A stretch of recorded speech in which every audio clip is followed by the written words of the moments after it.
It's easy to forget. It happens to the best of us, especially when we have so much going on in our minds. But beyond the external factors like life, distractions, and an influx of information affecting your ability to remember, the truth is that our memories as a whole are not that great. In fact, it can often fail us. So much so that this is why psychologist Daniel Schacter actually proposed a framework to understand all the different ways our memory fails us. A leading expert on memory, Schacter has spent decades studying how memory works and why it fails us sometimes, eventually developing the concept of what is called the 7 Sins of Memory, as he noted in his 1999 book, 7 Sins of Memory, How the Mind Forgets and Remembers. So in this video, I'll explain what those 7 sins of memory are and what we can do to benefit from this knowledge to make ourselves remember better. But before I dive deep into this topic, if you are a fan of psychology or productivity in general, make sure to like this video and subscribe to this channel so I can continue to help you mind the golden mind. So overall, this framework of the 7 sins of memory can be broken down into 2 key categories, omission and commission. The first category involves 3 ways in which we forget, while the second category consists of 4 ways that distort or receive unwanted recollections. So we'll start off with omission. The first sin is transience. This first type of sin is when we forget over time. It refers to our inability to access certain memories over time, and this is the form of memory decay which is most common with episodic memories, which are memories for our personal experiences. It's a normal process of memory, and it's often seen as a byproduct or simply just experiencing life in general. We forget things, that's just what happens. It's an adaptive way for our memory to kind of filter through the noise and prioritize relevant information. So you can see this in every day where you might forget details of conversation you had with a friend, lover, or family friend just a few days ago. The second sin is absent-mindedness. This is when we have just lapses of attention or focus, thereby having a failure in recalling something. This often happens at the encoding stage of memory where we fail to properly digest the information and cement it deeply into our minds. Thus, we're unable to retrieve the information properly later down the road. A very common example of this is when you're looking for your car keys, not knowing where you placed them, or even when your mind is occupied with something and you're not really paying attention too much to what's being said to you by the other person. I do go into absent-mindedness a little bit further in another video, so make sure to check that out. Then the third sin is blocking.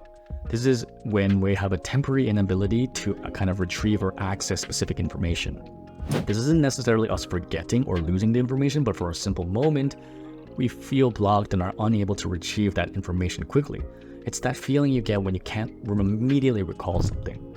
A common example of this might be when you're trying to think of a familiar song or movie and you know it for sure but aren't able to recall it at that moment.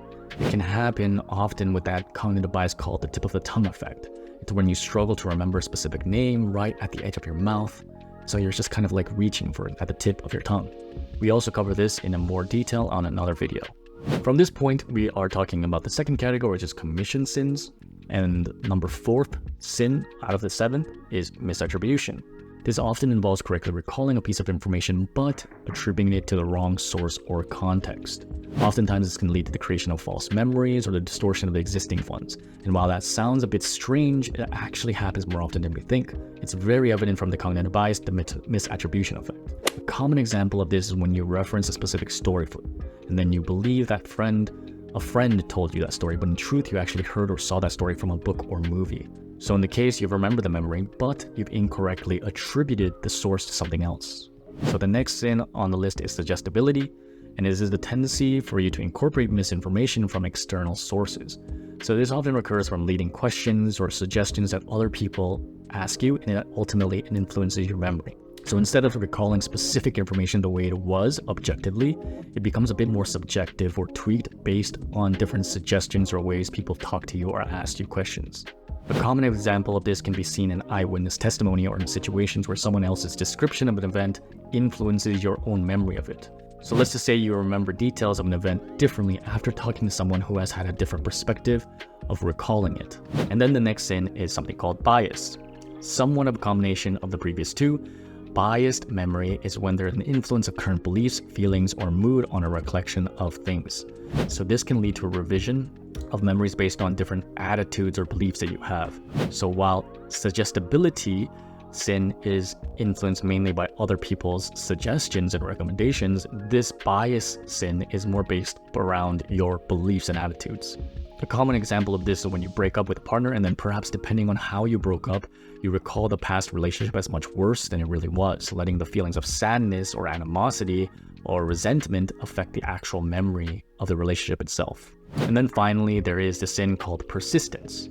This is when we have unwanted recollections of things that we don't want to, that we can't forget. A common feature in conditions like post-traumatic stress disorder, where you re-experience a traumatic event over and over again against your will, this is an example of persistent sin of memory.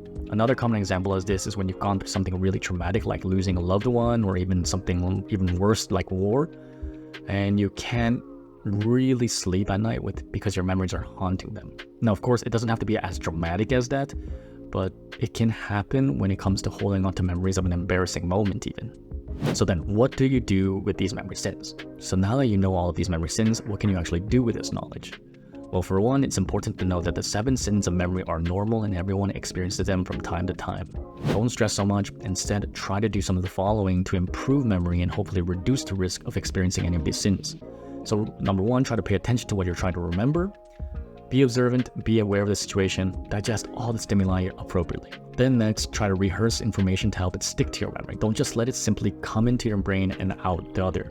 Make sure you're repeating the information in your mind continuously. And then you can also organize information in a way that is meaningful to you. Make sure to practice and arrange whatever information you're trying to remember clearly in your mind that is easily retrievable later down the road. Use mnemonic devices to help you remember things. There have been countless studies that show that mnemonic devices help with remembering things better. And then you should also try to remember, get enough sleep. A lot of times, a lack of sleep is what can make your brain slow, tired, and groggy, so make sure to get plenty of sleep. And also manage your stress. When you're stressed, you don't think right, your brain is overloaded and isn't processing information correctly. Try to do whatever you can to de-stress yourself. We go through plenty of ways to how to do that in many other videos. Overall, knowing about these 7 sins of memory are a valuable tool for understanding and improving your memory. Just being aware of the different ways in which our memory can fail us is a great way to start improving memory. And besides, knowing about the 7 sins of memory can help you improve your overall self-awareness. It allows you to be critical of your own memories and to avoid making those memory errors. And also, most of all, it is great for better decision making. Knowing about how these memory tricks play on your brain can make you make better decisions. Because, for example, let's say if you're aware that you're susceptible to suggestions, you can take steps to really think about your memory and how it's being influenced by someone else's suggestions or recommendations made to you. And then if you're someone that learns or is a student, it can also enhance learning. Memory is overall important for learning things, and in a world where a person learning something quickly can lead to success or not, improving memory is a skill worth having. So all in all, knowing these 7 sins of memory does help. I'll repeat it again. And I hope this explanation has definitely helped you. And if you want to continue finding ways on how you can learn things better, and if you want to continue finding ways on how to learn things quickly, perhaps try to understand a handy memory technique such as the Memory Palace or a method of loci, check out the next video. And make sure to subscribe to the channel so I can continue to feed you nuggets of gold on brain and behavior.